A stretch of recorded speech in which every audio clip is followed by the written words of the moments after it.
Boa tarde a todos. Vamos declarar aberta a 30ª sessão ordinária relativa ao 190º ano acadêmico. O expediente está em discussão para aprovação, modificação à ata de 30 de maio de 2019. Alguém quer fazer uma manifestação? Não tendo ninguém, está aprovado. Vou passar a palavra ao secretário-geral para as comunicações da Secretaria. A primeira notícia é um tanto triste, porque eu vou comunicar o falecimento de um ex-presidente da Sociedade Brasileira de Hepatologia, professor Carlos Sandoval Gonçalves, do Espírito Santo. Carlos Sandoval foi aluno do professor Clementino Fraga, aqui na Santa Casa Misericórdia do Rio de Janeiro. Foi um homem de destaque na hepatologia nacional, chegando a presidente da Sociedade Brasileira de Hepatologia. Tem duas filhas excepcionalmente bem preparadas e liderança em Vitória na área da hepatologia. É uma pena, foi uma perda muito sentido para nós todos da gastroenterologia e pelo grupo da hepatologia em especial. A segunda comunicação é que amanhã tem eleição na Santa Casa da Misericórdia do Rio de Janeiro. Eleição essa para uma nova gestão do Dr. Francisco Horta, com uma renovação boa de alguns membros da administração e como nosso presidente. E, além disso, penso que depois daquela reunião da diretoria aprovada em plenária aqui de apoio da Academia Nacional de Medicina à Santa Casa, pode ser que nós tenhamos um momento de ressuscitar de uma das mais importantes e históricas entidades do nosso país. São essas comunicações, senhor presidente. Muito obrigado, secretário-geral. Vou dar umas notícias também. A primeira notícia que recebi agora, o doutor Marcelo Queiroga, presidente eleito da Sociedade Brasileira de Cardiologia, que encontra-se aqui entre nós, e o tema é que a academia vai recebê-lo aqui no dia 13 de dezembro para tomar posse na presidência da SBC. Vai ser um grande evento. Há um congresso, mas para o congresso eles vão para o Maracanã, são 10 mil pessoas. Aqui são 250 abençoados que irão assistir à cerimônia e depois com uma recepção aqui. Essa é a primeira notícia que eu queria dar bem-vindo a ele. E também queria dizer da felicidade de estar ali falando, que está com saudade, o nosso querido acadêmico Sérgio Novis. Sérgio Novis está aqui de volta, então quero dar as boas-vindas a você, que está com muita saudade. Estava fazendo falta. Não, você pode ter quantos minutos quiser.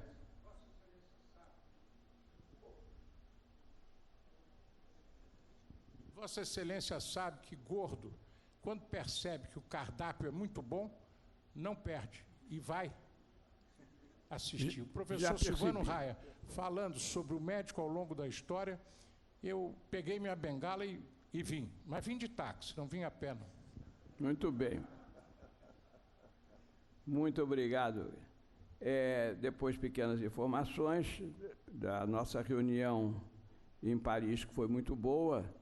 A reunião da sessão conjunta França-Brasil, tivemos quase 30 brasileiros lá. E com bastante. O único problema é que só oferecia o vinho nacional lá e comida nacional. E nós estamos habituados só com coisas estrangeiras, né, como sendo boas.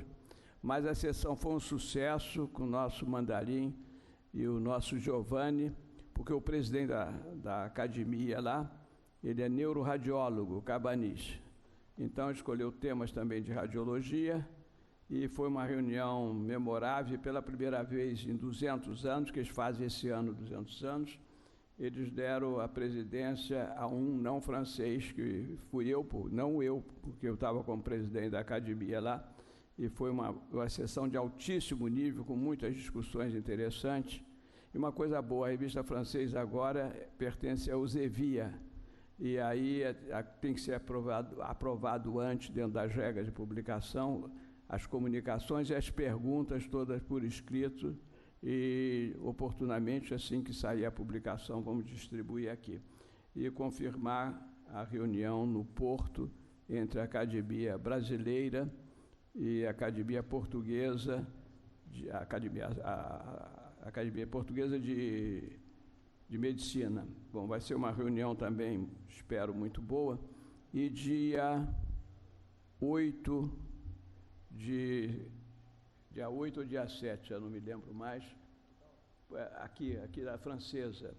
Vamos receber também a Fundação da Academia Francesa, assim, sobre um tema envelhecimento. É um dia inteiro dedicado a isso, mas entra pela parte da tarde da quinta-feira.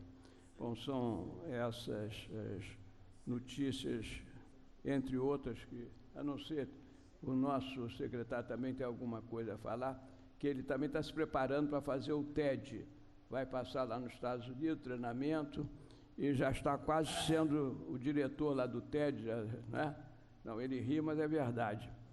Eu já o chamo, não de Walterzinho, mas de Walter Zen, porque é o membro da diretoria mais zen que nós temos aqui. E vamos abrir a palavra à bancada acadêmica, por favor. Eu gostaria. Aqui o Ricardo, acadêmico Ricardo Cruz. Senhor presidente... O Novelino também depois, tá? Senhor presidente, senhores componentes da mesa, senhores confrades, ilustres convidados, apenas para lembrar, então, que na terça-feira próxima, dia 2 de julho, nós estaremos com uma dupla comemoração às 19 horas, a inauguração do Centro da Memória Médica da Academia Nacional de Medicina, que tanto orgulho traz depois de um trabalho de tantas gestões que nos antecederam. Esse trabalho está sendo culminado agora na gestão do presidente Jorge Alberto Costa e Silva, e em seguida, então, o aniversário de 190 anos da Academia Nacional de Medicina, às 8 horas da noite, aqui mesmo no Salão Nobre da Academia Nacional. Dia 2 de julho, terça-feira próxima, essa dupla comemoração. Muito obrigado, acadêmico Ricardo Cruz, acadêmico presidente Novelino, com a palavra.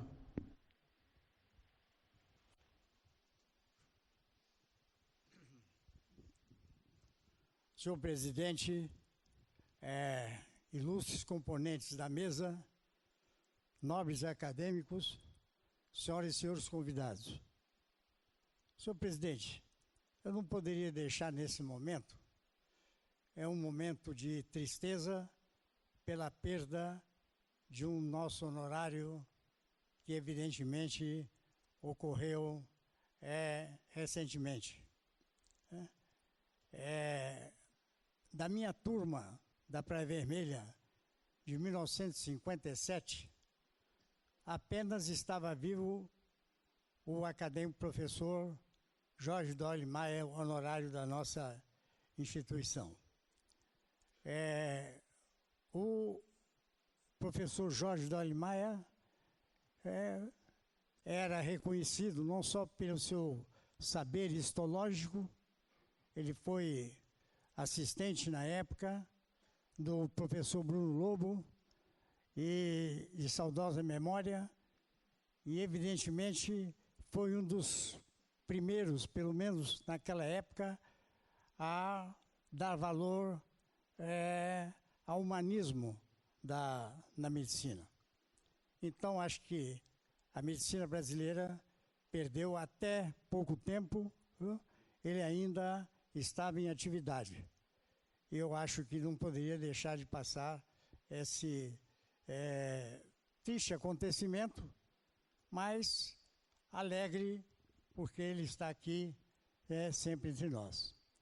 E também queria fazer um agradecimento ao acadêmico Ricardo Cruz, que me submeti a uma pequena cirurgia, pequena, mas nas mãos de quem sabe fazer, né?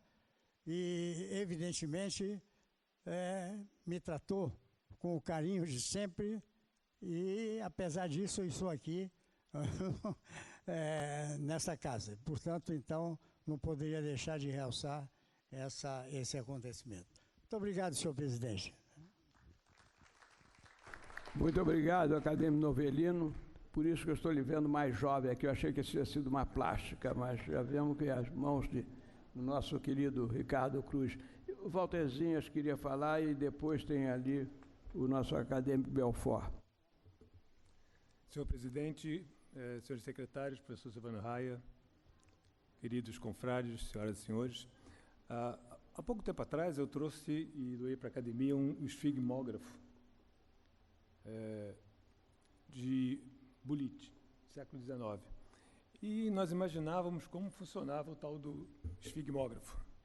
E arrumando a biblioteca, arrumando a biblioteca de casa, eu me deparei com essa revista, que é um suplemento da atualmente Chest, de junho de 69, que trata especificamente a história da esfigmologia e do bloqueio cardíaco.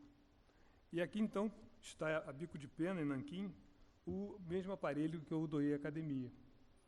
Então, é um volume inteiro dedicado à esfigmologia, à história da esfigmologia, passando por esses desenhos maravilhosos. Já tinha mostrado aqui para o nosso secretário-geral, e eu quero, então, doar essa revista para a academia, que agora a gente entende como é que o aparelhinho funciona.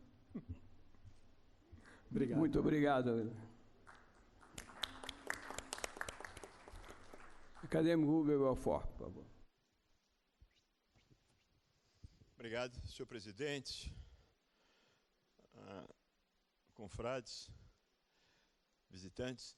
Eu não posso deixar, senhor presidente, representando os acadêmicos que estiveram assistindo a reunião de Paris, deixar de comentar publicamente de novo a excelência da reunião. Como brasileiro e como acadêmico, eu fiquei duplamente honrado em poder ver o presidente da nossa academia desempenhar como desempenha, e a grandeza, a eficiência e o alto nível da sua participação, bem como dos acadêmicos Giovanni Cerri e Mandarim Lacerda nas suas apresentações. Nessa época que acho que nós brasileiros temos poucas oportunidades de ficar orgulhosos dentro e fora do país, aquele foi um momento especial. E acho que serve também de propaganda para a próxima reunião na Europa, a transmissão do que foi para nós todos. Dias muito gostosos, foi um show, confraternização total de nós todos, contando com o privilégio de ter o presidente e a esposa, a Miriam, como nossas anfitriãs, e os seus amigos lá. Acho que não pode deixar passar em branco isso, porque eu sei que lhe custa esforço. Faz de uma maneira como se tudo fosse fácil, mas não é.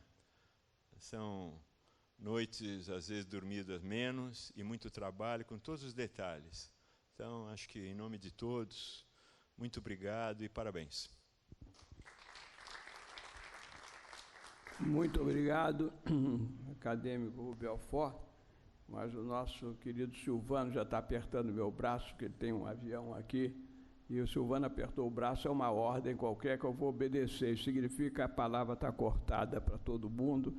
E vamos ouvir agora o professor Silvano Raia, que vai falar sobre o médico ao longo da história, sem sombra de dúvida, com o brilhantismo dele. Estão todos aqui para ouvi-lo, e não para nos escutar. Por favor, mestre Silvano. Obrigado.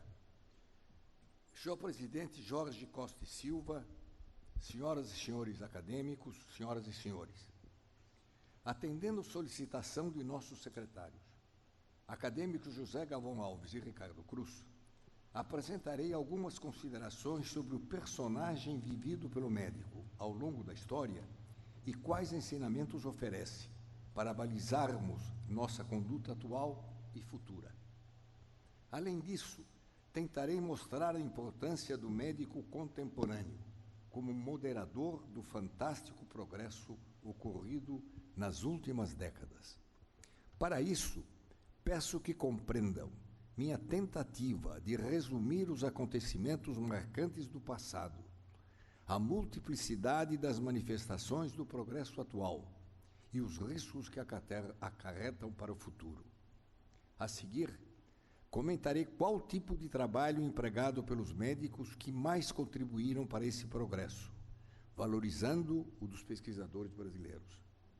Peço também que relevem a forma, às vezes exageradamente didática da minha apresentação, obviamente desnecessária para a audiência a que hoje me dirijo, como decorrente do hábito que adquiri ao longo dos meus mais de 50 anos de magistério. Como esperado, o personagem do médico sofreu a influência da evolução da medicina. Uma visão mais clara de sua trajetória e da velocidade com que ocorre o progresso tecnológico nos últimos anos pode ser obtida registrando-se os eventos correspondentes em um calendário, análogo ao calendário do cosmos que Carl Sagan idealizou na década de 70. Notem que no calendário que representa um ano, somente no último mês concentram-se as descobertas e inovações que modificaram a própria essência da medicina, e mais do que isso, somente na última semana surgiram os grandes progressos que se acumulam nos últimos 3 dias. Ao descrever essa trajetória, comentaremos o personagem vivido pelo médico em cada uma das etapas dessa fascinante narrativa. No início, na pré-história, a leitura de papiros permite deduzir que, em decorrência da falta de conhecimento e meios para diagnóstico, o relacionamento médico-paciente se limitava a uma atuação psicológica confortadora. Em consequência, as características humanas do médico constituíam o centro dessa relação. De fato, há 6.000 anos, na medicina de Ayurveda, a saúde era entendida como decorrentes da harmonia entre o corpo, a mente e o espírito. Ao médico, cabia apenas influir para que essa relação ocorresse de forma harmônica. Mais tarde, há 4.000 anos na China, acreditava-se que o destino, as doenças e sua possível cura já estavam escritos no céu. Ao médico, cabia apenas preparar o paciente para que aceitasse resignadamente seu destino. A seguir, há 2.500 anos, aparecem os primeiros procedimentos terapêuticos objetivos. Na China surge a acupuntura e no Egito praticam-se eficientes técnicas de embalsamamento e, com elas, surgem as primeiras noções de anatomia. Os médicos passaram a ocupar uma alta posição na hierarquia social, sendo que no Egito tornaram-se amigos do faraó. Esse tipo de atuação, em parte espiritual e em parte mágica, chega até a Grécia de Hipócrates, que valorizou a anamnese e o exame físico. O médico continua ocupando uma posição de destaque, inclusive influindo decisões no Senado. Durante a Idade Média e a Renascença, a medicina pouco evoluiu, limitando-se a sangrias e laxativos. O médico exercia uma função secundária, era chamado de barbeiro, cuja função principal era realizar sangrias. Entretanto, dignos de nota, são os estudos de Leonardo da Vinci, que iniciaram o conhecimento da anatomia, base e estímulo das primeiras cirurgias. No século XVI ao século XIX, sucederam-se descobertas básicas, como a invenção do microscópio em 1796 e, pouco depois, a descoberta da vacina contra a varíola por Edward Jenner e, a seguir, a descoberta da anestesia em 1840. O médico continua ocupando uma posição secundária na sociedade. Desde então, em velocidade crescente, o progresso da medicina evolui até o início do século XX, quando, progressivamente, se transforma de arte em ciência biológica. Para isso concorreram tanto novos métodos capazes de aperfeiçoar o diagnóstico, quanto descobertas básicas como antibióticos, a leitura completa do DNA, a pílula anticoncepcional, o transplante de órgãos e outros. Durante toda essa evolução, o médico adquiriu progressivamente maior importância. Devia ter acesso aos conhecimentos da época, que já eram poucos, e discernir quais os mais indicados para cada um de seus pacientes. Provavelmente foi a época áurea da dignificação da nossa profissão. Infelizmente, essa áurea diminui a partir da metade do século XX, quando a divulgação da informática, entre outros efeitos, estimulou o advento da telemedicina, que permite a realização de ações médicas à distância, tornando supérfluo o contato direto entre o médico e o paciente, diminuindo sua importância. Durante o final do século XX e no atual século XXI, sucederam-se descobertas e inovações que progressivamente pretendem transformar a medicina de ciência biológica em ciência exata. Nesse novo conceito, saliente-se o aperfeiçoamento dos meios diagnósticos e, por eles, as intervenções minimamente invasivas. Nesse sentido, vale salientar a contribuição recente do pesquisador brasileiro Ederson Dorileu. Ele descreveu um sistema guiado por imagem e controlado por robótica, capaz de planejar e orientar o trajeto de uma agulha em direção ao alvo, corrigindo a deflexão consequente à penetração em tecidos de diferente consistência. Mantém, assim, o seu direcionamento exato e refere um erro máximo de 1 milímetro. Esse colega nosso trabalha em São Paulo, deve ter uns 30, 35 anos, publicou isso em toda a literatura internacional e é pouco conhecido no Brasil. Diminuindo também a importância do médico, valorizaram-se atualmente algoritmos que, através da assim chamada inteligência médica artificial, são capazes de diagnosticar doenças com maior precisão e rapidez do que o mais experiente especialista. Também no fim do século passado, destaca-se a leitura completa do genoma humano. Concluída no ano 2000, abre um espaço para a engenharia genética, responsável pelas maiores manifestações do progresso atual. De fato, como o advento da técnica CRISPR-Cas9, aprendemos a editar com facilidade qualquer genoma. Podemos deletar, introduzir ou substituir genes, modificando as características dos seres vivos por eles determinados. Eu, pessoalmente, acredito que a técnica CRISPR modificará o mundo como o entendemos hoje. Pena que alguns de nós não verão isso, mas muitos poderão me dar razão.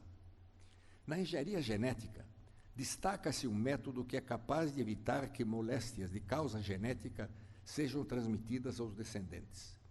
Esse método consiste em realizar fecundação assistida com espermatozoides do pai e óvulos da mãe.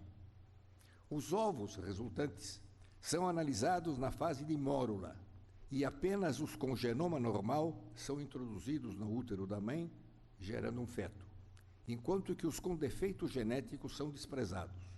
Evite-se assim a transmissão de moléstias hereditárias. A escolha de embriões tem sido usada em casais com histórico familiar de síndrome de Down, distrofia muscular, hemofilia, rim policístico, mucoviscidose e outras.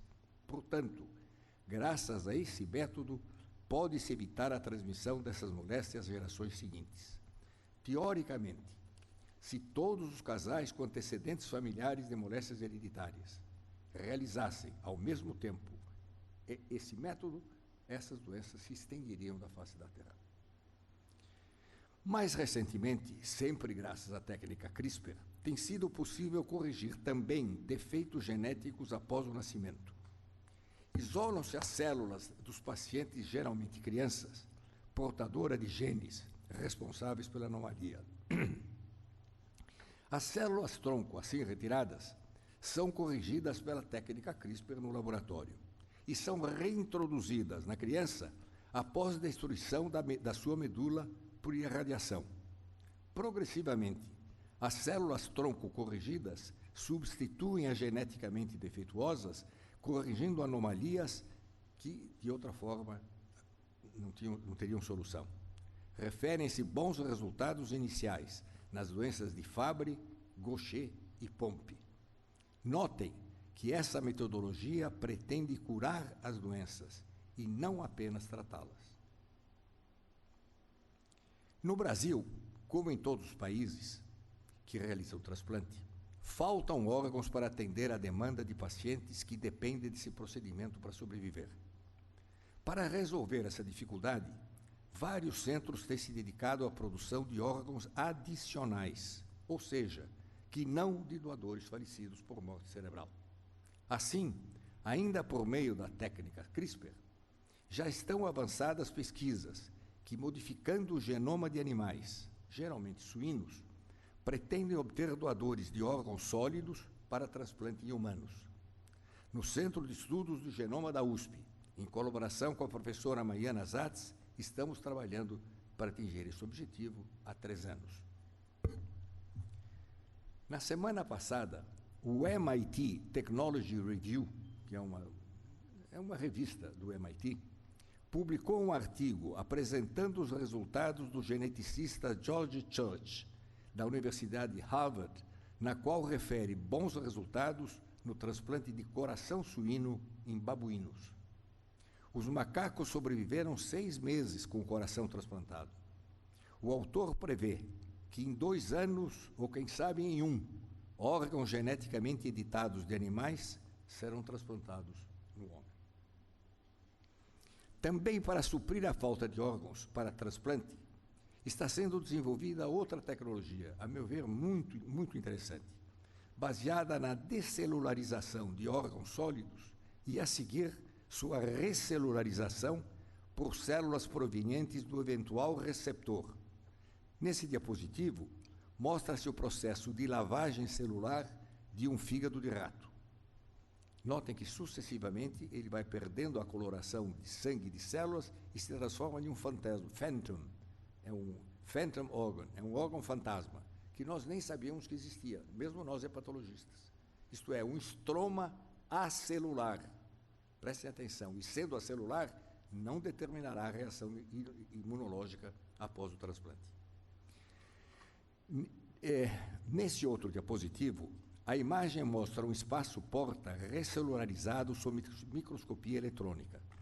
Essas imagens, foram cedidas pelas equipes do Instituto de Genoma da USP, onde a professora Zatz e nós estamos há 4 anos desenvolvendo essa técnica.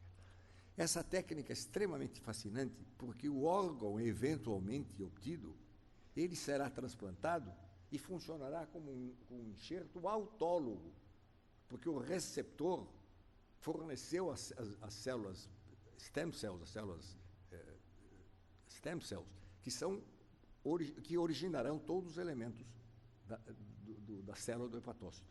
E os senhores notaram na microscopia eletrônica que a célula, você sabe como, ela tem um tropismo para os locais onde originariamente ela estava.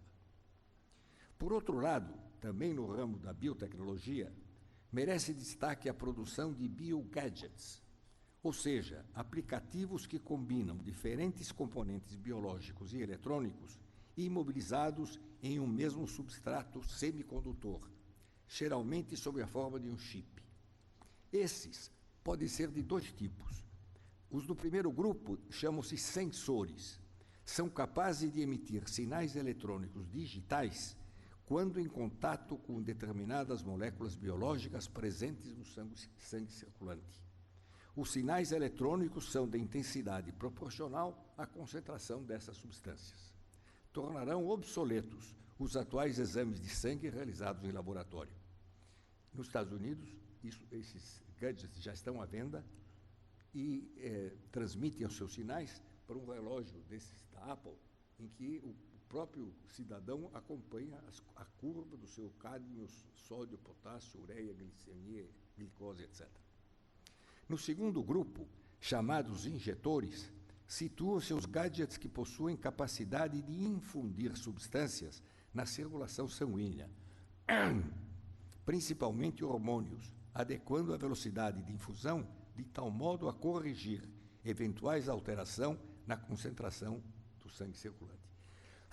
Esses gadgets de infusão têm sido usados principalmente em mulheres da menopausa para obter uma curva steady do hormônio e não aquela que é obtida quando se injeta periodicamente o hormônio.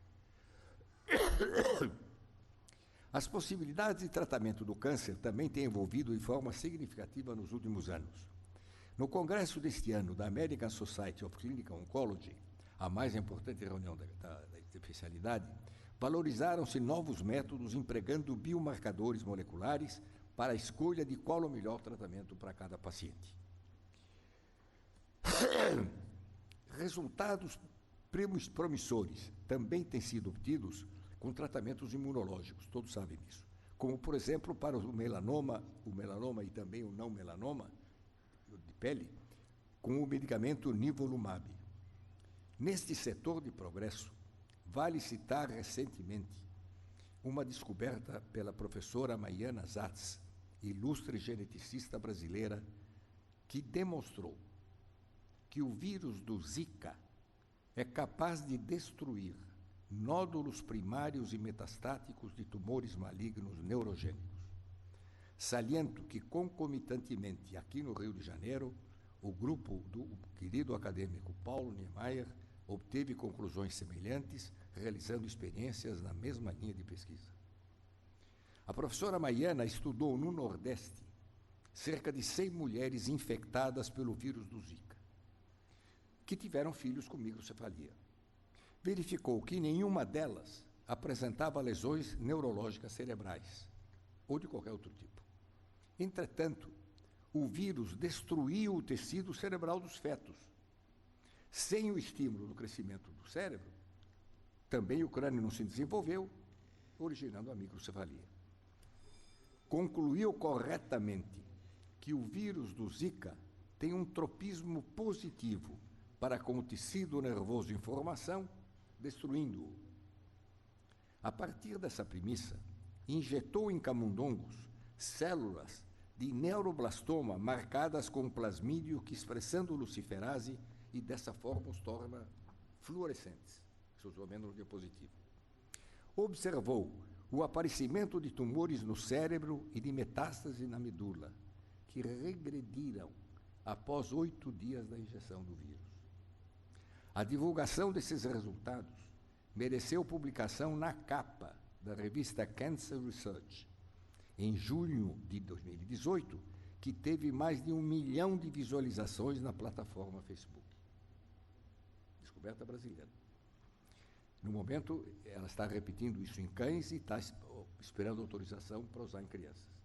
Devo dizer que eu mesmo fui testemunha de apelos dramáticos de pais que têm crianças com neuroblastoma e que, entretanto, ela não pode injetar, porque ainda não tem uma autorização ética para isso. Aproveito essa notável descoberta da professora Maiana Zatz e do professor Paulo Niemeyer para chamar sua atenção para um conceito sobre inovação. Ela representa um exemplo típico do que seja o raciocínio horizontal criativo, que se contrapõe ao raciocínio vertical detalhista. Neste último, uma ideia A é analisada cada vez com mais detalhe, obtendo-se descrições e comentários cada vez mais precisos, ou seja, versão A1, A2 e assim por diante. Trata-se de um raciocínio não criativo. Pelo contrário, no raciocínio horizontal, associa-se uma ideia A com uma ideia B completamente diferente, e daí nasce uma nova ideia C inédita. É criativo. Nesse estudo, a observação de que o vírus do Zika destrói neurogênios do crânio do feto, do cérebro de fetos em formação, foi associado ao conhecimento que o desenvolvimento dos tumores neurogênicos mimetiza o crescimento desses neurônios. Dessa associação horizontal, surgiu a ideia de que o vírus do Zika deveria também destruir as células de tumores neurogênicos em formação. Percebam assim como a associação de duas ideias completamente distintas permite o surgimento de uma terceira ideia nova, inédita e muito importante. Entretanto, a potencialidade da engenharia genética pela técnica CRISPR também causa grandes preocupações. Isso se demonstra pela recente descoberta do pesquisador chinês He Jiankui, referida no Congresso Internacional sobre Genoma Humano, realizado em Hong Kong no fim do ano passado.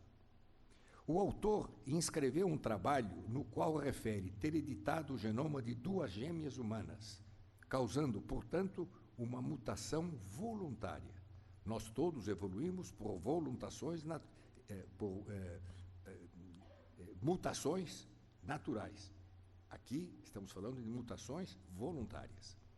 De tal forma a imunizá-las definitivamente contra o HIV.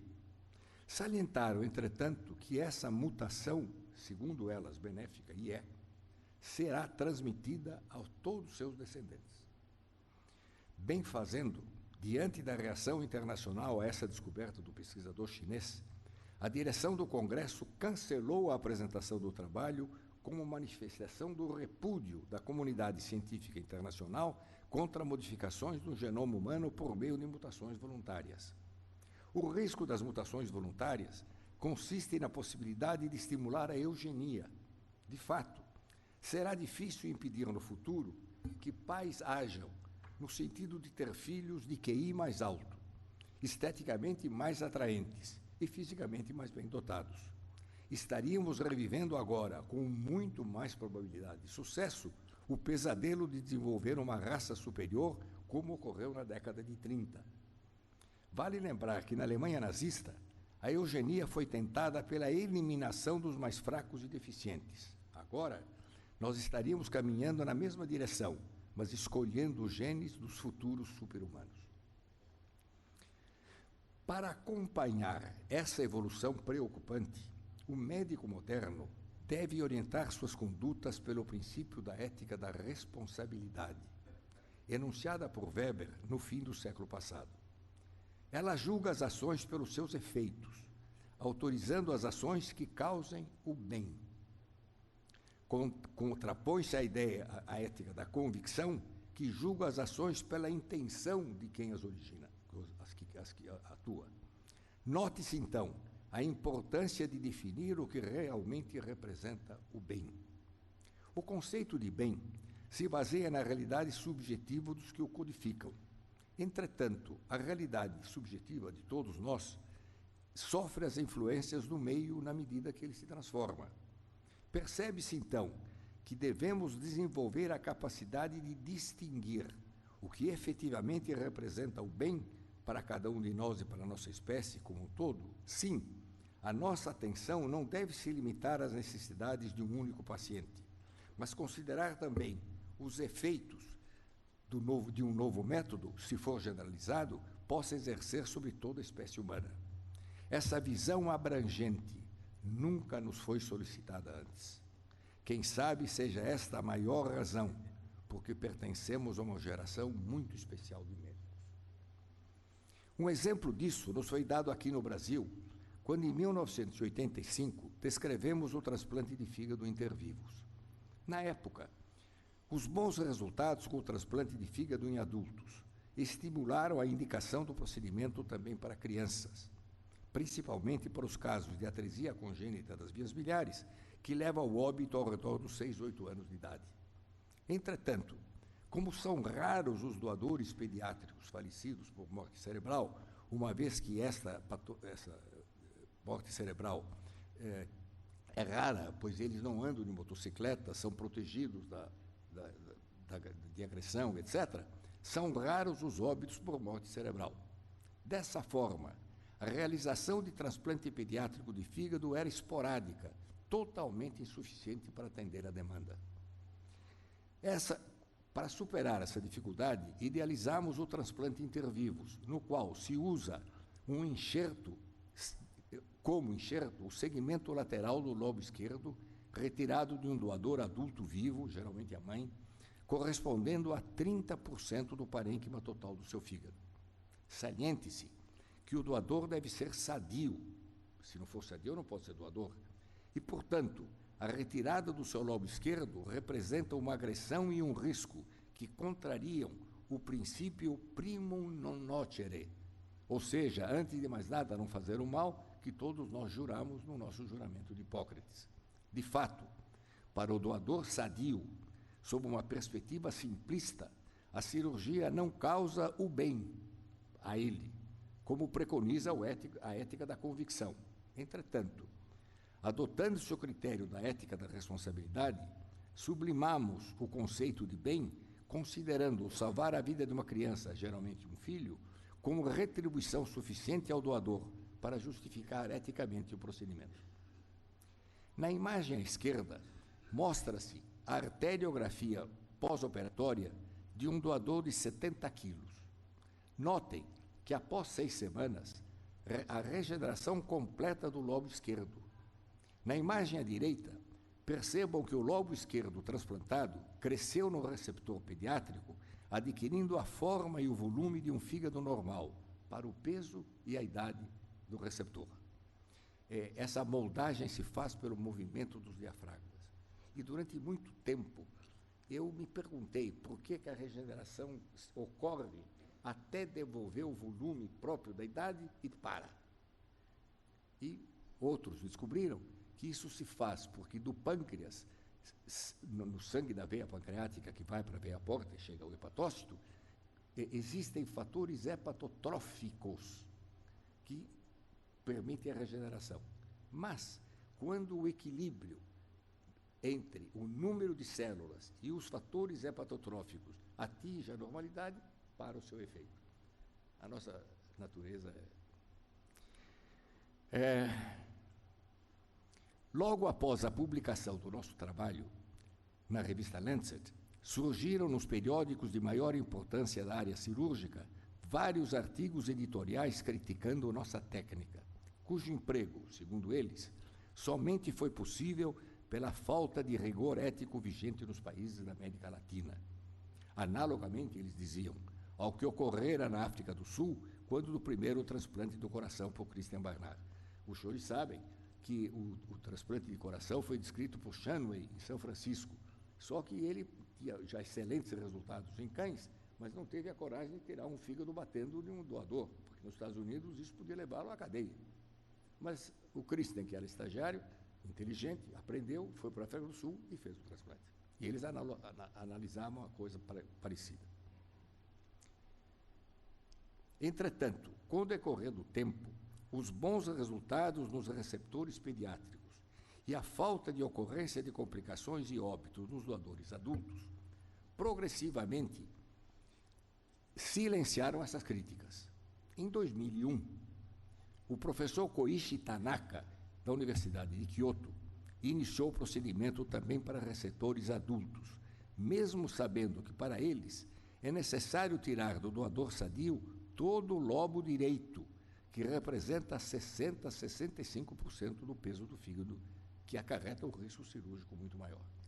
Eu estava à tarde na faculdade, quando a secretária me disse que um colega, falando um inglês muito difícil, estava no telefone, ele era um japonês, era o Tanaka. Olha, professor, eu tenho já uns 40, 50 casos, eu tinha naquele tempo, e eu quero fazer em adultos. E eu ponderei o risco e tudo. Ele fez, teve sucesso. E vejam, a iniciativa do professor Tanaka foi estimulada pelo fato que, no Oriente Próximo, a religião shintoísta e tradições seculares proíbem qualquer manuseio ou cirurgia de cadáveres, uma vez que devem ser preservados íntegros para a vida após a morte. Compreende-se assim que até 2017, a BTO registra no Brasil mais de 2.500 casos de transplante de fígado em crianças, e a Global Observatory on Donation and Transplantation, nos Estados Unidos, registra mais de 50.000 casos dessa técnica em adultos, que de outra forma teriam morrido. Este é um exemplo típico de como a evolução do conceito do bem pode influir na conduta médica de decisão de uma operação desse tipo. O exemplo do transplante de fígado intervivos evidencia uma nova responsabilidade do médico moderno. Caberá a ele identificar e realizar novos métodos terapêuticos decorrentes do progresso tecnológico. Para isso, deverá distinguir os que agridem e os que respeitam a dignidade da pessoa humana em todas as suas nuances e complexidades. Deverá aprender a aceitar a ousadia científica ao mesmo tempo em que estimula um diálogo inteligente entre a ética e a ciência, ou seja, deverá estimular uma interação eticamente criativa e respeitosa entre esses dois universos. Acho uma tarefa muito difícil que nossa geração, principalmente os mais idosos, experientes, devemos enfrentar. Ao mesmo tempo, devemos lutar contra uma tendência que já se define em nosso meio e em outros centros. Em decorrência de todas essas descobertas, verifica-se uma tendência para transformar a medicina de ciência biológica em ciência exata, como eu já vos disse. Essa modificação pode transformar o médico em um executor de tarefas programadas, ou seja, um tecnocrata, e o paciente um cobrador de soluções. Prova marcante desse risco desalentador é saber que aqui no Brasil, ao julgarem casos de relação médico-paciente discutível, vários juízes têm se baseado no Código de Defesa do Consumidor. Ainda observando a evolução e o progresso recente da medicina, que ao mesmo tempo nos assusta e fascina, podemos identificar alguns princípios e características de trabalho que o tornaram possível, o progresso. Baseado nessa análise, vou me permitir apresentar-lhes algumas considerações finais, práticas e filosóficas. A primeira, e acho a mais importante, diz respeito à valorização do trabalho em equipe. O trabalho em equipe entre humanos não é novo. Por maior que seja a distância com que observemos nossos antepassados, os vemos sempre trabalhando reunidos em grupo. O que admira é constatar como nós médicos levamos tanto tempo para receber quão mais fácil é atingir nossos objetivos, vencendo o nosso egocentrismo e trabalhando juntos como parte de uma equipe. Entretanto, o verdadeiro trabalho em equipe depende de um novo tipo de liderança. Na metade do século XX, o conceito de autoridade sofreu um grande desgaste, sendo associada pejorativamente ao conceito de autoritarismo. No meio universitário, caracterizou-se pelo estilo de chefia Magister Dixit. O chefe falou, está certo. A partir de então, nos centros mais esclarecidos, vem sendo substituído pelo conceito de liderança emergencial, pelo qual cada membro da equipe lidera o setor que mais conhece. Ao chefe, cabe apenas amalgamar as diferentes capacidades, orientando-as em direção a um objetivo comum. Essa chefia se exerce mais pelo exemplo do que por ordens. Permite exteriorização da agressividade, que no regime anterior permanecia recolhida, gerando graves problemas de relacionamento. Entretanto, trata-se de uma liderança difícil. Exige autoconfiança, atenção ininterrupta e sabedoria para compreender os demais. Mas é mais gratificante, uma vez que não afasta o chefe dos seus subordinados, estimula a autocrítica e, principalmente, preserva ao chefe o direito de errar. Permite que sua autoridade se exerça com base na esperança de metas futuras e não na cobrança de fatos passados. Eu vivi isso, vivo e acredito demais nessa frase que estou dizendo aos senhores. Observando e avaliando as equipes responsáveis por toda essa evolução, bem como baseado em nossa experiência, valorizamos a importância do exemplo do chefe para a formação das equipes. Essa importância foi valorizada recentemente por neurofisiologistas italianos. Identificaram um núcleo na região temporal do cérebro, por eles denominada núcleo dello specchio, núcleo do espelho, e verificaram, por ressonância magnética funcional, que esse núcleo, de início, registra todo o movimento, toda a ação e mesmo todo o estado de espírito, percebidos pela primeira vez, e quando solicitado mais tarde, esse núcleo entra novamente em função para comandar a repetição idêntica dos atos anteriormente registrados. Documentaram, assim, o aprendizado por mimetismo. A meu ver, a grande responsabilidade dos pais, dizem bem os franceses, tout se gère jusqu'à 7 ans. Tudo se resolve até os 7 anos. Por outro lado, eu pulei uma frase que eu quero dizer.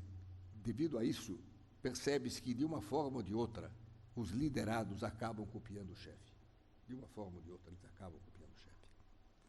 Por outro lado, Harry Campbell, da Universidade de Oxford, e Antoine Meyer, da Universidade de Paris, após realizarem uma extensa pesquisa bibliográfica, concluíram que os médicos que trabalham tanto na atividade clínica quanto na pesquisa experimental apresentam um potencial de produção nitidamente maior do que o resultante da colaboração distante entre um clínico sem atividade em pesquisa e um pesquisador sem atividade clínica. Eu acredito também muito nisso. Além disso, no trabalho de muitos grupos, observamos que várias vezes, a cada etapa superada, abre-se um novo horizonte, com obstáculos e dificuldades inesperados, geralmente em uma direção divergente daquela traçada no começo da experiência. Confirma-se assim o que Oliver Cromwell repetiu até exaustão, ou seja, nenhum homem vai tão longe quanto aquele que não sabe para onde vai. Compreende-se assim o caráter errático da evolução ocorrida ao longo da história da medicina. É a primeira percepção que surgiu a tantos, e a mim também, ao estudar essa evolução, é que, de fato, ela é errática. Projeta-se um objetivo e acaba se atingindo um outro, recebe até mais importante. Finalmente, sempre observando essa evolução, percebemos que o bom Deus criou nossa condição humana de forma muito generosa. Negando-nos a antevisão do futuro, fez com que fôssemos mais produtivos e desenvolvêssemos esperança, fé e pertinácia. Não saber se seremos ou não bem-sucedidos confere um inigualável sabor de aventura ao nosso percurso. Sim, aventura, cujo verdadeiro significado é a procura do desconhecido. Ao concluir, percebemos que o médico sucessivamente estimulou os pacientes a aceitar as doenças. Depois, diagnosticou-as, tratou-as e evitou que se transmitissem por hereditariedade, tenta curá-las e, por fim, pretende evitar que ocorram. Alguns, inclusive, pretendem com isso evitar a morte. Se não tanto, são dignas de crédito as tentativas de proteger o envelhecimento pelo estímulo da regeneração celular e da plasticidade cerebral que constituem as bases da assim chamada Age Management and Functional Medicine. Ao seguir essa saga, se respeitarmos os princípios há pouco sugeridos, nós, mais velhos, poderemos criar condições para que os mais jovens ajam de tal forma a permitir que o trabalho lhes confira a áurea que merecem e que já os médicos desfrutaram no fim do século XIX e início do século XX. Ainda finalizando, vale lembrar que nada disso é novo. O afresco de Michelangelo no teto da Capela Sistina, que representa Deus criando o homem, já nos diz algo a respeito desses fatos. A capa em forma de concha, dentro da qual está representado Deus, Criador e vários anjos, corresponde exatamente à forma de um corte sagital do cérebro humano entre os dois hemisférios. Com isso, o grande artista, antecipando-se de muitos séculos, nos diz: também nós podemos participar da criação. Nesse sentido, vale citar o conceito do ilustre neurofisiologista português Antônio Damasio, expresso no seu livro best-seller E o Cérebro Criou o Homem. No que diz respeito à obediência ética, também na Renascença, o grande artista Rafael Sanzio a ela se referiu em um afresco espetacular chamado A Escola de Atenas, hoje no Palácio Apostólico do Vaticano. Nele, o artista representa... Paulo, nós vimos juntos isso, hein?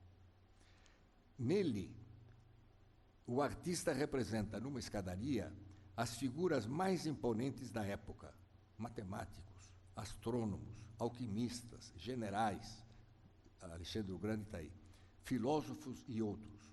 No centro, salientam-se duas figuras. À esquerda de quem observa a pintura, Platão, de manto vermelho, segura com a mão esquerda um livro enciclopédico contendo o resumo de todos os conhecimentos da época e aponta com a mão direita para o céu. Excelsior, sempre mais alto, sempre mais conhecimento. À sua direita, com um manto azul, Aristóteles segura um livro de ética com uma das mãos e estende a outra espalmada para o solo e recomendando: mais conhecimento, sim, porém sempre respeitando a ética. Finalizando, estou convencido de que se aprendermos com o passado estaremos garantindo um futuro seguro, promissor e feliz aos nossos e aos vossos descendentes. Muito obrigado.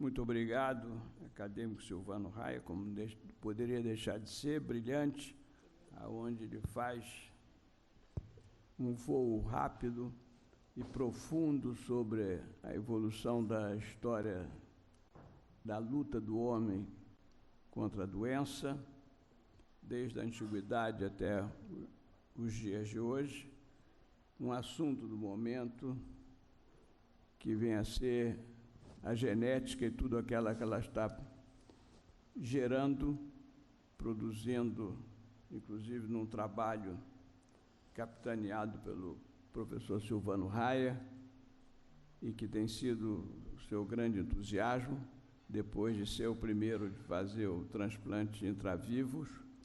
Ele gostaria de participar dessa grande mudança de fazer um transplante do animal modificado geneticamente para o ser humano. Porém, nós temos, às vezes, discutido os aspectos éticos e parece que vamos fazer uma reunião aqui com o ministro Barroso, do Supremo, sobre o que isso vai impactar na jurisprudência, na lei e nos aspectos éticos, né? A história dos chineses que fizeram uma modificação genética para as crianças, aquelas duas crianças nascerem imunes ao HIV, gerou um debate muito grande ético e até pararam a história de tentar isto, até possibilitando a ideia de uma eugenia, segundo alguns, mas talvez estejamos avançando antes de estarmos preparados do ponto de vista ético e do ponto de vista legal para fazermos transformações tão profundas como se estivéssemos brincando de Deus. Essa é uma preocupação que eu sei do professor Silvano Raia. Recentemente, numa reunião, até quando foi citado, falaram, bom, mas depois foi negado por os chineses. Eu falei, com o chinês, tudo que ele fala, ele não divulga, e tudo que ele divulga, ele não fez. Então, como não se sabe, vamos partir do princípio que eles fizeram isso, porque tudo na China é diferente, inclusive esse aspecto. Mas é um fato. Se isso não aconteceu, vai acontecer. Isso realmente é um aspecto difícil quando se trata... Eu participei de uma reunião recente sobre medicina de precisão, aí onde se falou a precisão no diagnóstico cardiológico, oncológico, na genética, e me perguntaram, e na psiquiatria, como é que ela anda, essa medicina de precisão? Eu falei, muito imprecisa. Aí eu atrapalhei o seminário todo, né? Era um seminário do DASA, isso foi recente, e eu falei, mas imprecisa porque trabalhamos com o cérebro, porém, na realidade, o que tratamos é a mente. A doença é mental, o cérebro é o grande hard que possibilita a mente de expressar. E a mente é um fenômeno imaterial, um fenômeno quântico, enquanto o cérebro é um fenômeno física clássica. E no mundo quântico tudo é probabilístico, então não pode haver nada preciso. Porém, vivemos num momento especial da medicina, onde realmente precisamos repensar o que fazemos, o nosso trabalho e, sobretudo, como formarmos esse médico para lidar com esse mundo com uma transformação muito rápida. Antes, uma tecnologia nova, ela levava anos para acontecer. Agora, nós trabalhamos, eu costumo dizer, com o passado. Tudo que eu faço hoje é passado, porque na bancada, digamos assim, ela já está muito mais avançada. É como o iPhone que eu tenho, 10R, ele já está no 15, no 20, sei lá que número, esperando apenas a hora de entrar em campo, o tempo necessário para que o investidor na tecnologia recupere o que ele investiu. Mas trabalhamos com o passado. Porém, temos que pensar no futuro. Eu já falei nessa casa, ensinar medicina hoje é ensinar o aluno a desaprender o que ele aprendeu. É a coisa mais importante. Se ele se fixar, ele não evolui. Então, é a grande lição que eu tiro aqui da sua brilhante aula máquina, me permita chamar assim, e vou abrir a palavra para os acadêmicos aqui discutirem. O acadêmico Nardi já levantou, o acadêmico Sérgio Louvi, olha, eu esperava, o Sérgio Louvi, você demorou, você está entendendo? Pensou um segundo, o Nardi foi mais rápido. Então, por favor, e depois... Quem? Marcelo, você pediu? Marcelo Barcinski, mais alguém? Bom, no momento é suficiente. 3. Senhor presidente, senhores acadêmicos da mesa, senhores acadêmicos da bancada, senhoras e senhores convidados, eu quero, em primeiro lugar, parabenizar a direção, o acadêmico José Galvão Alves e Ricardo Cruz por essa excelente oportunidade de ouvirmos o acadêmico Silvano Raia. Eu quero agradecer ao senhor, professor Raia, essa oportunidade de ouvi-lo. Aqui apreciei a sua cultura, o seu conhecimento, a sua história, mas principalmente o seu entusiasmo pela pesquisa.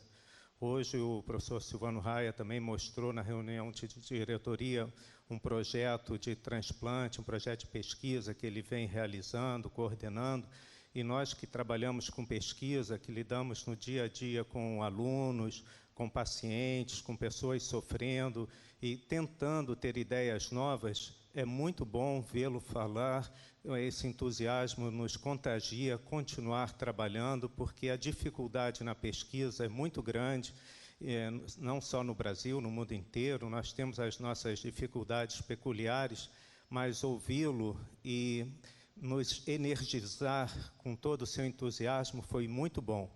Muito obrigado, professor. Acadêmico Novispo.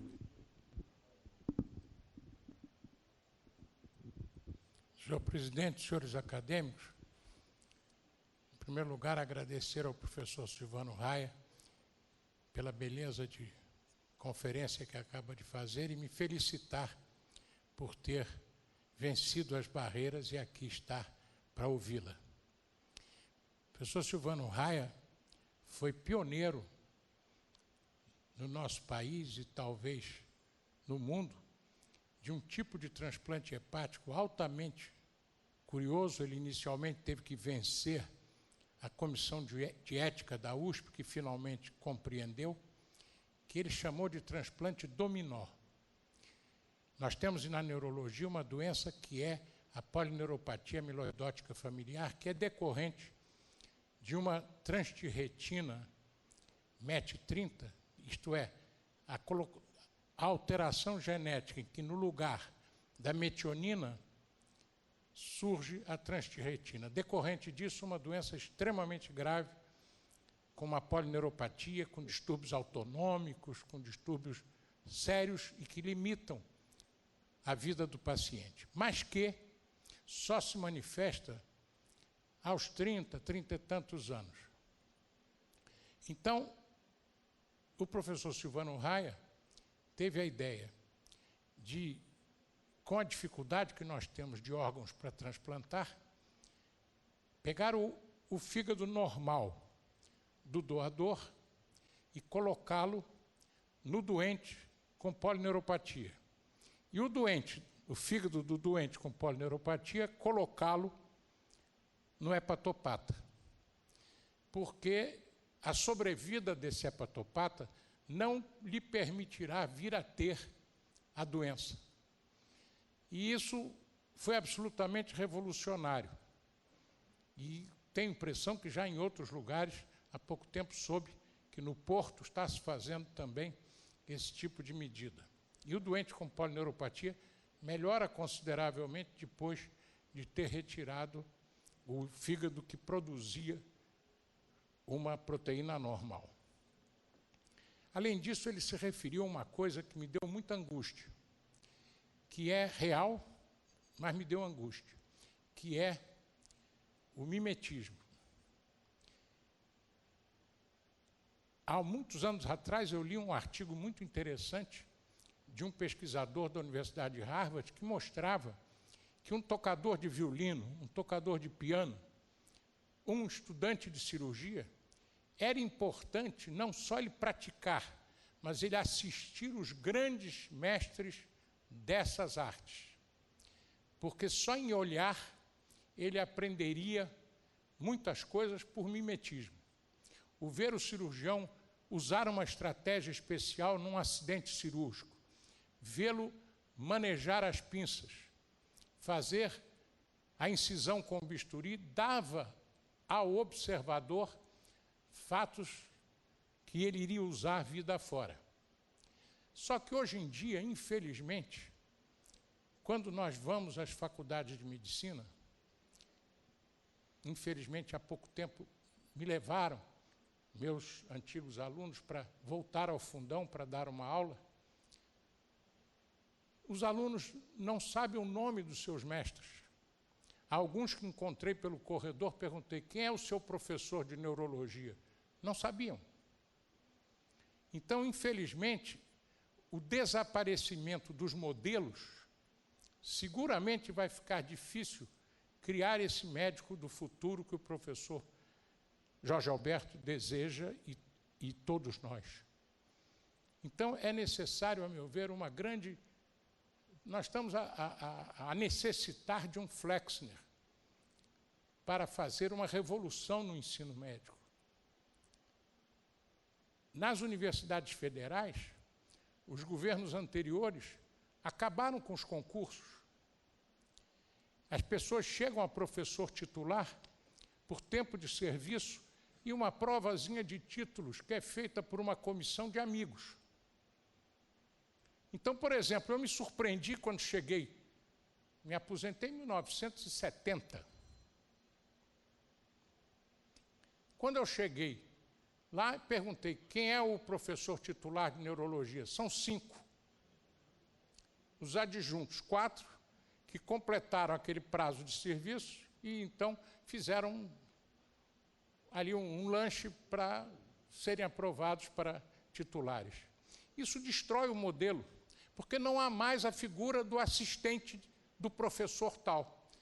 Eu me orgulhava de dizer que era assistente do professor Diolindo Couto. Hoje ninguém é assistente de ninguém, porque todo mundo é chefe. Você entra na universidade, só tem cacique. Cadê os índios? Então, com toda sinceridade, é verdade o mimetismo, mas não é só com macaquinhos, não. Com a criança pequena, eu já estou, graças a Deus, na fase de bisneto. Meu pai dizia que o neto é filho com açúcar.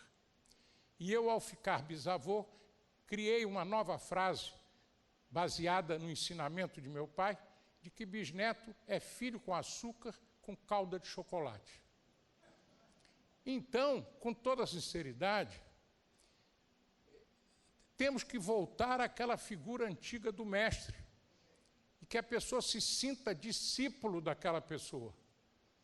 Caso contrário, nós teremos na universidade ilhas unipessoais, e cada um fará o que bem entender.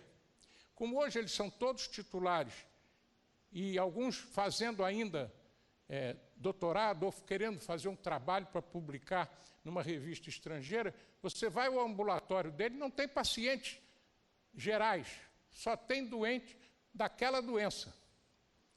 E os demais ficam sem ter onde ser atendidos. Então, me deu angústia, professor Silvano Raia, porque o senhor disse com perfeição, com embasamento científico, mas isso, que é verdade, está acabando, por inexistência do modelo. É um desabafo de quem já está para lá de Marrakech. Meus parabéns. Acadêmico Marcelo Barcinski. Senhor presidente, senhores membros da mesa, senhores acadêmicos, senhores convidados. Bom, eu faço minhas as palavras dos que me antecederam nos elogios à organização dessa tarde. Foi uma tarde certamente histórica para a Academia Nacional de Medicina, e nos elogios ao professor Silvano Raia. A minha consideração é a seguinte: no momento em que a medicina se encontra, como o senhor tão bem colocou, em que a experimentação se aproxima cada vez mais da prática, não é?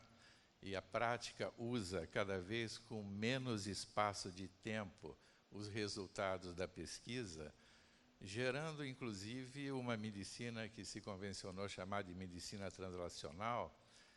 Eu me pergunto se não é um momento histórico da história da medicina e da história do médico de se modificar alguns parâmetros na formação do médico, como disse aqui o nosso confrade Sérgio Novis, não só no sentido dele ter os seus mestres e não ser uma iniciativa absolutamente individualizada, de se criar a especialidade médica medicina experimental, e não só como formação de um indivíduo, mas a grande modificação seria na formação de uma equipe de medicina experimental. E, obviamente, essa equipe de medicina experimental seria, enfim, em diferentes especialidades. Então, num serviço de cardiologia ou num hospital de cardiologia, nós teríamos uma equipe de medicina experimental em cardiologia. Num hospital geral, nós poderíamos ter equipes de medicina experimental nas diferentes especialidades. E, obviamente, a estruturação dessa nova especialidade teria que ser trabalhada, teria que ser estudada, né? E eu acredito piamente que um local em que, se essa ideia for considerada, enfim, com alguma possibilidade de sucesso, e se nós percebermos que ela faz algum sentido, eu acho que as academias de medicina teriam um papel muito importante na formulação dessa nova estruturação da formação e da residência do médico e, obviamente, de eventuais estudantes de graduação na sua iniciação, ao se juntarem, ao se ligarem a essas equipes de medicina experimental. Muito obrigado, senhor. Bom, não havendo a tarde o acadêmico Zé Luiz, por favor. Senhor presidente, caro confrade, professor Silvano Raia, já ouvi muitas conferências, já acompanhei muitas reflexões. Eu não me lembro de ter assistido uma conferência tão brilhante e ter acompanhado um conjunto tão consistente de reflexões como nesses minutos que nós o ouvimos. Portanto, muitíssimo obrigado, professor Silvano. Permita-me fazer uma rápida consideração sobre um pequeno detalhe de sua conferência. Em um determinado momento da conferência, o professor Silvano disse que os médicos perderam recentemente o seu prestígio junto à sociedade. Eu tenho pensado muito sobre isso. Eu penso que, ao longo da nossa longa história, aqui bem demonstrada, nós vivemos momentos de grande prestígio e momentos em que fomos perseguidos, momentos em que fomos idolatrados e momentos em que fomos demonizados. Isso faz parte da medicina. Mas o que será que explica essas diferenças? Seria a telemedicina, como foi mencionado? Longe disso. A telemedicina me faz muito lembrar o Galileu, não? Ele trouxe uma tecnologia disruptiva, não é? Mas ele não nos fez mais longe das estrelas, ele simplesmente nos fez ver melhor as estrelas. Nos fez ver estrelas que nós não víamos sem a sua tecnologia. Mas aquela tecnologia mudou a realidade e abalou as convicções das pessoas. E será que não é abalar as convicções e alterar a realidade é que nos faz, às vezes, mais prestigiados, às vezes, mais distantes das pessoas? Quando nós, exatamente naquela segunda metade do século XX, nos especializamos e começamos a quantificar os fenômenos biológicos e a dominar esses mecanismos do nosso organismo, nós começamos a colocar a ciência e a tecnologia entre nós e os nossos pacientes, ao invés de usar a tecnologia para nos aproximarmos das pessoas. E nós, então, desequilibramos o uso da tecnologia e da ciência. E, a partir daí, nós nos afastamos. Houve um momento em que bastava um médico e um paciente, e nós tínhamos aí uma relação perfeita. Mas depois, quando nós começamos a dominar com mais profundidade e menos extensão determinados segmentos do conhecimento médico, nós não nos bastávamos, o médico e o paciente. Era necessário um grande número de médicos para poder atender as necessidades do paciente. Muitos especialistas para uma pessoa. Aí foi necessário organizar o trabalho médico, e hoje as organizações de trabalho médico têm um peso muito mais importante do que o médico em si. Hoje a organização tem um peso por si própria, e a organização que foi criada para aumentar o acesso das pessoas aos cuidados médicos, hoje nos separa dos nossos pacientes. Então, talvez, o próximo passo será nós reorganizarmos esse estado de coisas e colocarmos a ciência, a tecnologia e a organização do trabalho ao nosso lado, para que nós possamos voltar a nos aproximar das pessoas e, assim, readquirir o prestígio que nós um dia perdemos. Muitíssimo obrigado.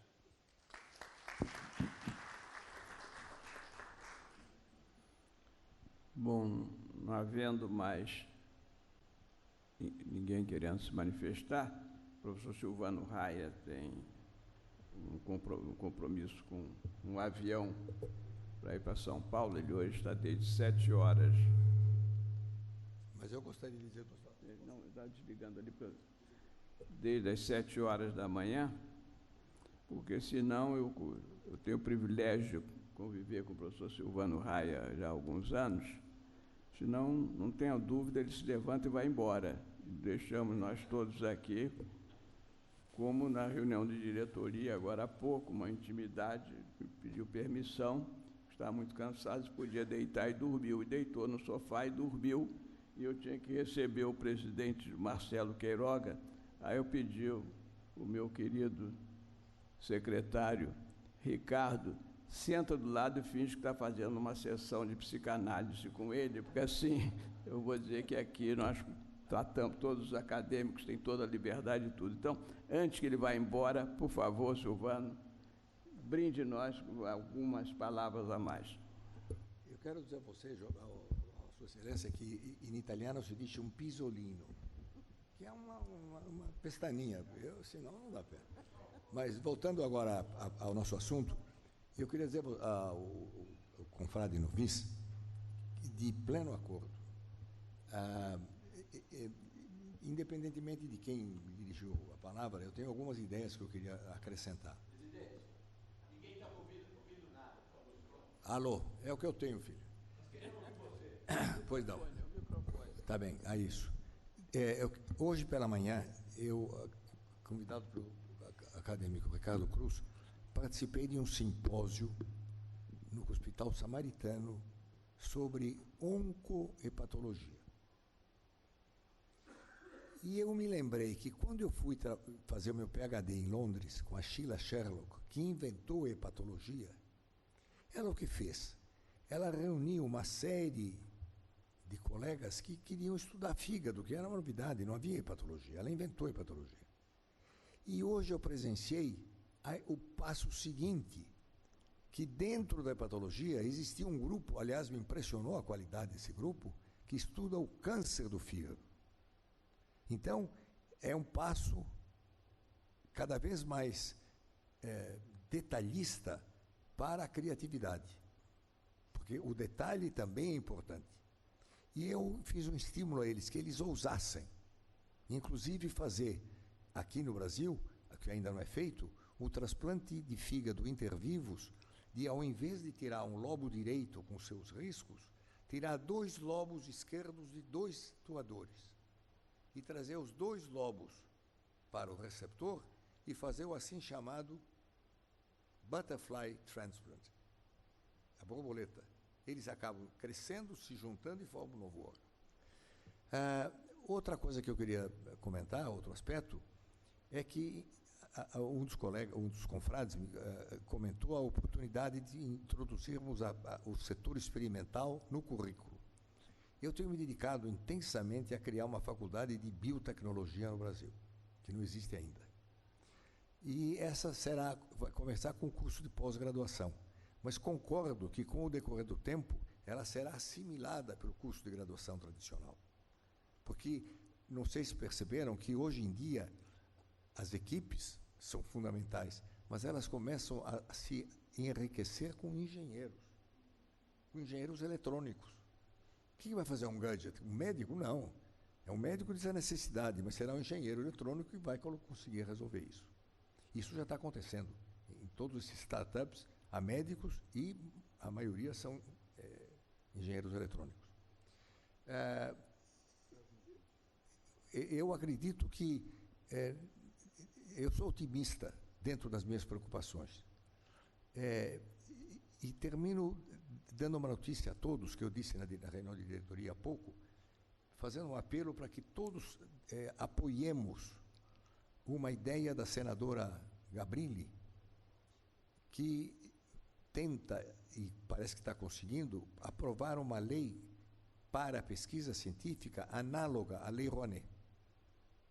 Todos sabem que a Lei Rouanet permite que empresas e pessoas físicas destinem até um X do seu imposto de renda para uma atividade cultural. E aí entra candomblé, batucada, Cirque du Soleil, eu tenho certeza que recebeu, que tudo é expressão cultural. E agora não.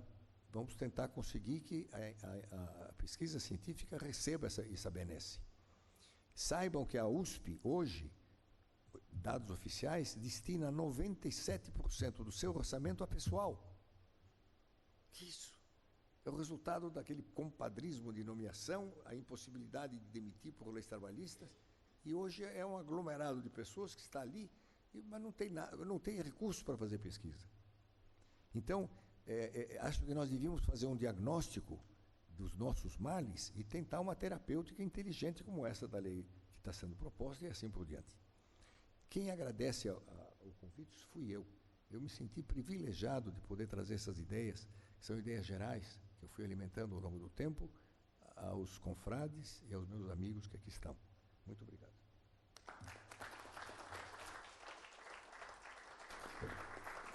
Muito obrigado, professor Silvano Raia, por essa beleza de tarde.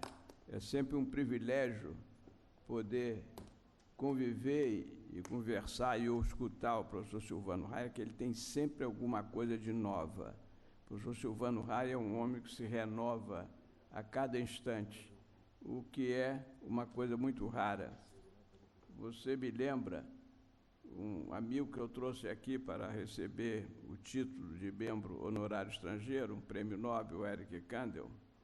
Estávamos discutindo na época um determinado projeto, e aí eu falei para ele, mas, professor Kandel, nós vamos levar aí uns 40 anos para chegar a essa conclusão. Ele falou, por isso mesmo, não podemos morrer antes. Então, era o objetivo dele fazer algo para ter uma justiça. Também acho. Muito obrigado, Silvano, obrigado a todos. E olha, ninguém falou o tempo inteiro. Eu estou há 36 anos aqui, foi a primeira conferência que eu ouvi em silêncio absoluto. Muito obrigado a todos.